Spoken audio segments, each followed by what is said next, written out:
no tipo cannabinoides sino alcaloides en otros modelos de epilepsia. Actualmente yo hago parte del equipo que está realizando el único estudio clínico en Colombia, en parte de Latinoamérica, con derivados de tetrahidrocannabinoides en pacientes con quimioterapia, en consorcio con el Instituto Nacional de Cardiología. Y esto hace parte del último trabajo que pertenece a una parte de mi tesis doctoral, que es buscar nuevos tratamientos derivados de otras plantas, entre esos el cannabis, para glioblastoma multiforme, que es uno de los tumores del sistema nervioso central más comunes y más mortales. La sobrevida con toda la terapéutica actual es de 15 meses máximo. Entonces cualquier tipo de tratamiento, y tenemos unos resultados preliminares bastante alentadores, realmente es una decisión después en este tipo de patologías.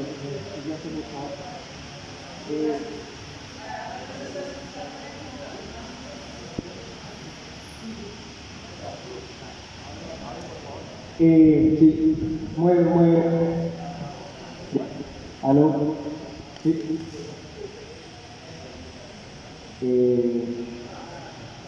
Sí. Bueno, este más o menos es un esquema de cómo se realiza ese proyecto doctoral, que se toman muestras de los pacientes y se prueban derivados del cannabis para ver cómo afecta la progresión tumoral y la sobrevida. Siguiente.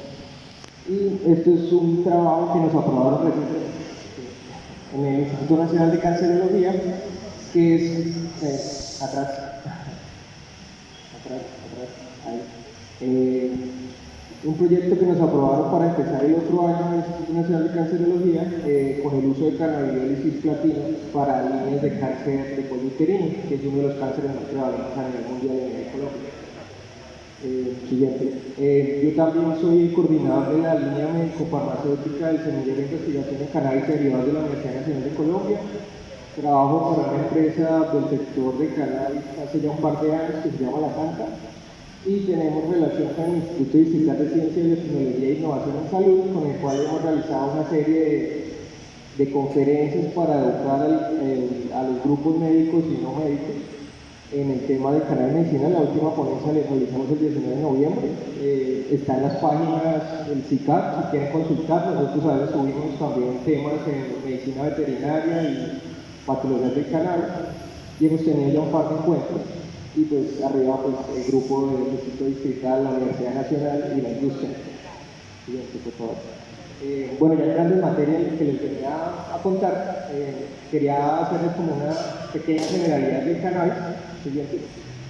Pues el cannabis es una planta dioica, que significa eso, que presenta dimorfismo macho-hembra. En la parte izquierda pueden ver cómo se ven los machos y en la parte derecha las hembras.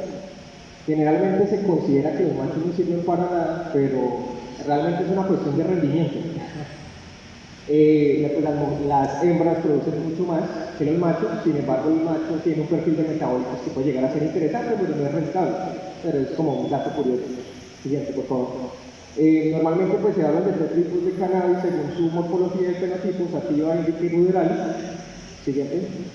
Pero eso ya está mandado a recoger. Realmente ese carácter fenotípico no nos dice nada de la calidad del aceite o el tipo de metabolitos secundarios que genera la planta. Siguiente. Ahorita lo que se habla son de Sherman o fenotipos, que es según el perfil predominante de cannabinoides. Se puede hablar de fenotipo 1, fenotipo 2 y fenotipo 3, ya hay hasta fenotipo 7, no recuerdo la última revisión que hice. Y aquí, a grosso modo, es que el tipo 1 tiene una variedad más de THC predominante, que puede ser para un tipo de patologías en específico o inclusive para un consumo recreativo.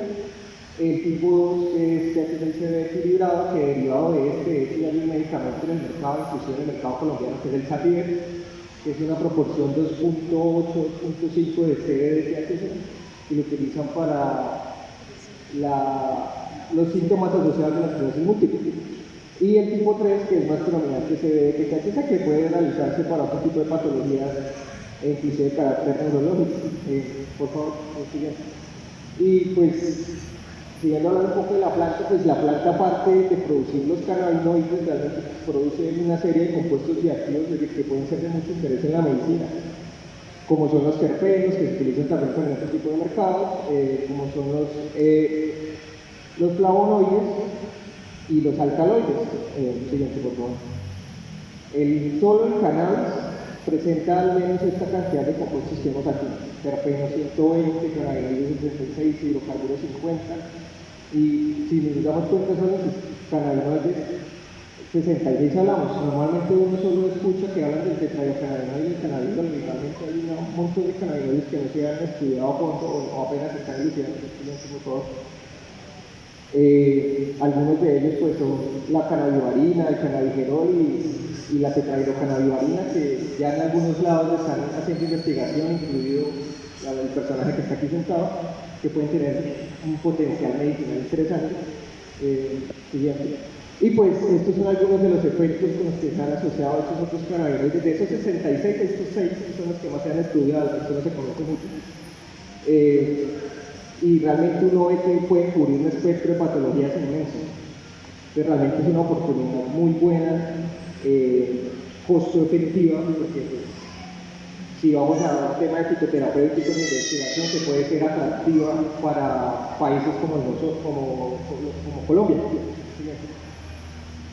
Y pues este es un diagrama que yo me tomé la libertad de realizar, que dependiendo del perfil cannabinoide, si es más CBD predominante, si es más THC predominante, o si hay un equilibrio de CBD y THC, el tipo de patologías que pueden utilizar o pueden modular este tipo de metabolitos en el cuerpo humano. Y pues vemos que la patología central que pueden tratarse por separado con los cannabinoides y con un equilibrio determinado de dosis de ellos es el dolor, definitivamente. Entonces, realmente vale la pena seguir investigando para poder establecer cómo es el mecanismo por el cual esto ocurre y cómo se vuelve eso una realidad para los pacientes. Como les decía, pues el cannabis tiene otros tipos de compuestos, como los terpenos, pero los terpenos no solamente están en el cannabis, también están en otras, dependiendo del tipo de terpenos, están en otras plantas, como la pimienta negra, como el pino, como la lavanda. Los terpenos generalmente son los que les dan el flavor, el sabor y el aroma a los productos de origen natural, pero también tienen una actividad medicinal. Entonces aquí vemos, por ejemplo, que el limoneno, que está muy presente en el cannabis y pues en la mandarina, el limón, los cítricos, tiene un poder antiinflamatorio, antioxidante y antiviral y antidiabético, inclusive lo han relacionado con tener propiedades anticarcinogénicas. O el pineno, pues como su nombre lo dice, el pino, puede servir como antimicrobiano, como bronquidilatador, por eso es que mucha gente hace nebulizaciones con pino y cosas así, pues porque tiene pineno y puede afectar el sistema respiratorio de manera positiva. Siguiente, por favor. Otro de los compuestos presentes en el cannabis son los flavonoides, pero no es restrictivo al cannabis. Está presente en otros tipos de origen vegetal, sobre todo las frutas. Cuando ustedes ven que las frutas tienen unos colores muy intensos, probablemente o generalmente son flavonoides. Siguiente, por favor.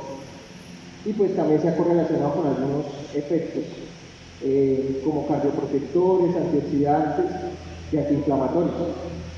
Y el cannabis presenta una particularidad siguiente, que el cannabis tiene 6 flavonoides exclusivos, hasta ahora descubiertos. Y por la Agencia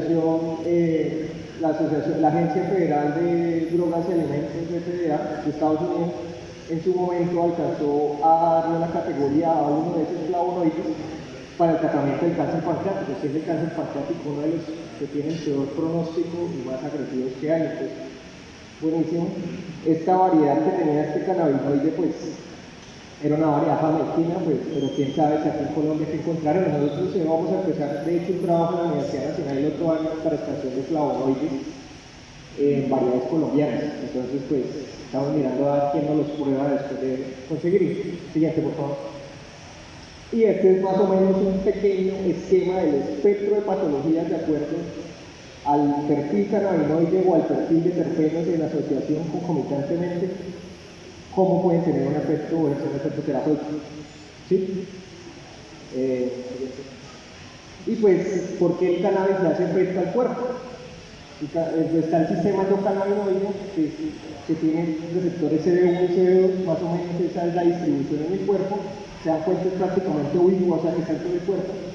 El receptor CB1 es el que está más a nivel central, el verde oscuro, que está en la parte superior de la cabeza, y el CB2 es más periférico, por eso se correlaciona con los efectos terapéuticos del cannabis. Y los efectos intoxicantes. El THC actúa por el receptor CB1, por eso pues, la gente tiene los efectos intoxicantes psicotrópicos. Sin embargo, el sistema endocannabinoide es este. Cada una de esas palabras es un receptor diferente. Solo hablamos o siempre se escucha el receptor CB1 y CB2. Realmente es un universo que estudiar. Yo en mi tesis doctoral estoy haciendo el tercer receptor, entonces pues parece tener una actividad tumoral. Entonces realmente es muy interesante estudiar este tipo de compuestos. Y ya entrados en materia, por una de las razones que creo que viene acá, es el tema de procesos industriales. Siguiente. Este es un esquema que había, no recuerdo si era el Ministerio de Salud o el clima, de cómo es la cadena productiva, para llegar hasta un producto para el uso humano de tipo prescripción medicinal.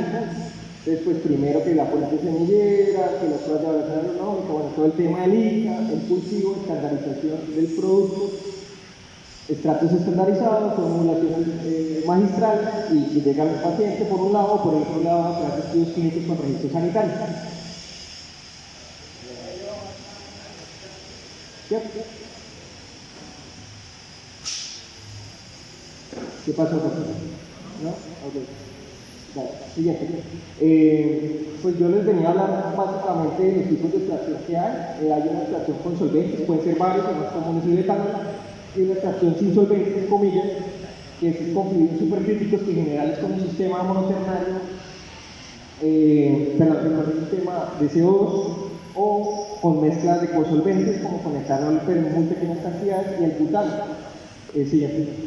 El problema del butano, según la IA, que es uno de los organismos internacionales que vigila el tema del cáncer, es un carcinogénico grupo 1-2, o sea que genera cáncer. Entonces, personalmente, a pesar de que las extracciones con butano parecen muy limpias y se ven muy atractivas para el consumidor de algún tipo, no lo recomiendo. Aparte que los sistemas de butano tienen que ser muy controladas las presiones porque te manda a volar con todo y el techo de la casa. El tema de fluidos supercríticos,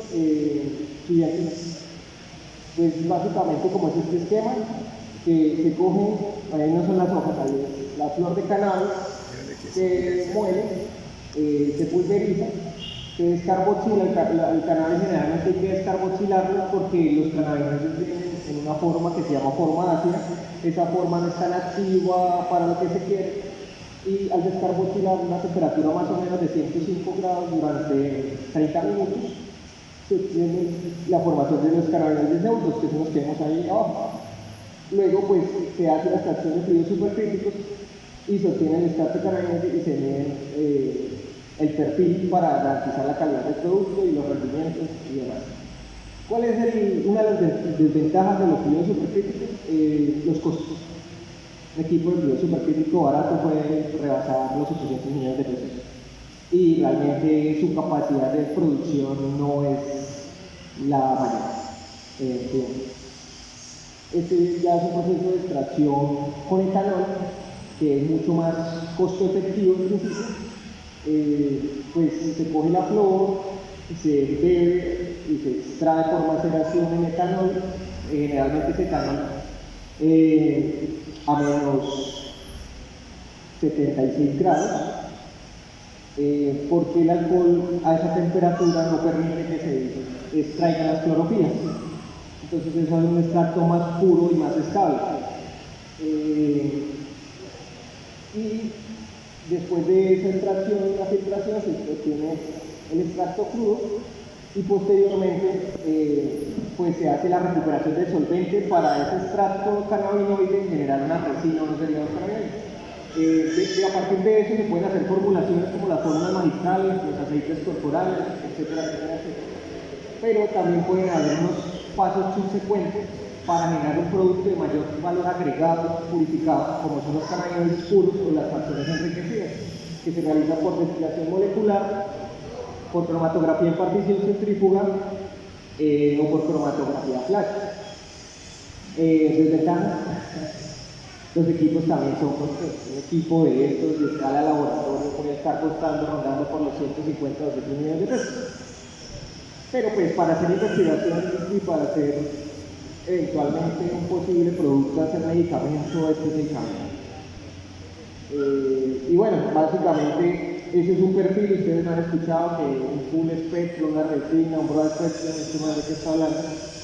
Full spectrum es la resina que sale recién, usted extrajo de la flor de cannabis con el etanol un extracto y ese extracto le quitó el solvente. La resina que queda es el extracto full spectrum. Tiene un perfil más o menos, más adelante les hablo ahorita de los rendimientos, pero tiene un perfil más o menos del 60-70% de cannabinoides total de la masa bruta que hace. Ya el broad spectrum es cuando este se somete a más un proceso de purificación, como les comentaba, con cromatografía flash, cromatografía partición centrífuga. Es un producto que puede llegar al 90% de cannabinoides, inclusive más. Y pues ya el tema del destilado es cuando usted tiene purezas mayores al 98%, pero pues si aquellos ingenieros, ustedes saben que conforme se hacen más pasos, se va perdiendo masa, o sea, se bajan los rendimientos. Pero pues así mismo va adquiriendo un mayor valor agregado al producto. No es lo mismo tener una flor a tener un medicamento. Bueno, unas consideraciones de calidad generales que necesitan el proceso. Hay que hacer un control de calidad físico-químico a toda la cadena del proceso productivo. Hay que hacer un control de calidad dentro del mismo y tener en cuenta a nivel industrial los rendimientos del proceso y porcentajes de recuperación, fundamentalmente. Siguiente. Entre los físico-químicos encontramos el porcentaje de humedad, la apariencia, o sea, color, sabor, aroma, pH, viscosidad, densidad, perfil de cannabinoides, o sea, cuánto CBD hay, cuánta THC hay, metales pesados, porque los metales pesados son inconvenientes en ciertas cosas por su potencial de bioacumulación y toxicidad del ser humano, solventes residuales, algo similar, y misceláneos, si hay cuerpos extraños, si hay cenizas, si hay mugre, puede pasar. Y esto es un ejemplo de resultados reales de un perfil de una resina que tiene 74% de CBD y THC y de una tabla de resultados de metales pesados que es conforme a la legislación para este tipo de productos. Ya cuestión de microbiología, pues se cuentan microorganismos, salmonella, E. coli, levaduras, etcétera, porque pues eso es contaminación de fuentes hídricas, de sustratos, enfermedades para el ser humano, aflatoxinas que también son muy tóxicas, y este es un perfil de unidades formadas de colonias de algunos patógenos, como este nombre. Siguiente. Y por último, el tema de los rendimientos y los porcentajes, tenemos que hablar obligatoriamente del balance de masa, que tiene que ver con la cancelación de masa. Si usted no crea una parte entra, hay un proceso y una parte sale. Y usted define ese balance entre entradas y salidas, lo mismo que sería un rendimiento o lo mismo que sería un rendimiento proceso. Y pues esto básicamente es un esquema, un ejemplo más o menos real de lo que pasa cuando usted hace productos cannabinoides, cuando parte de material vegetal, por ejemplo, un ejercicio rápido, 100 kilogramos, siguiente, por favor, usted tiene dos salidas con ese porcentaje de cannabinoides. Una resina full spectrum y unos residuos, siguiente, por favor.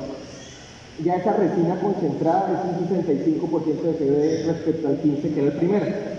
De 100 kilogramos salieron 10 así. ¿Ahí me sigue? Seguidamente usted puede hacer un proceso de purificación o un proceso de descarte estandarizado. Purificación medio como un 80%, entre ese 80% de recuperación, pero miren el contenido de cannabinoides cómo está. Ya un 90% bien purificado, que es entre 4, 8 y 6, 4. Aparte,